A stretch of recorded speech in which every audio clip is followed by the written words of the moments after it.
বন্ধু যখন আমাকে রাইখা ট্রিট দেয়। হালকা বলে ট্রিট দিছস। আহ, তাও আমারে সারা। নিশ্চয় সুমন রে লগে লইয়া গেছস। ভাই তোর কথা মনে আসিল, কিন্তু তোর কথা মনে আসিল না ভাই। নিশ্চয় গাড়ি ভাড়াটাও তুই দিছস। সুমনে সুমনে দিতে লইছিল, পরে আমি দিছি, হাতে বলে বাংতে আসিল না। আমি জানি তোরা দুইটা হালিম খাইছস, আমার ফেভারিট খাওন তোরা খাইছস, আমি জানি।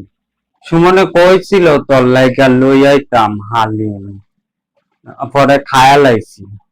মনে আসিল না, মনে থাকে না খালি। নিশ্চয় হালিমের টিয়া তুই দিছস। ও যে কইলাম না, হ্যাঁ বাংতি আসিল না, এর লেগা টিয়া আমি দিছি। তুই কিছু মনে করিস না, তোরা আবার খাওয়া মনে। চুপ।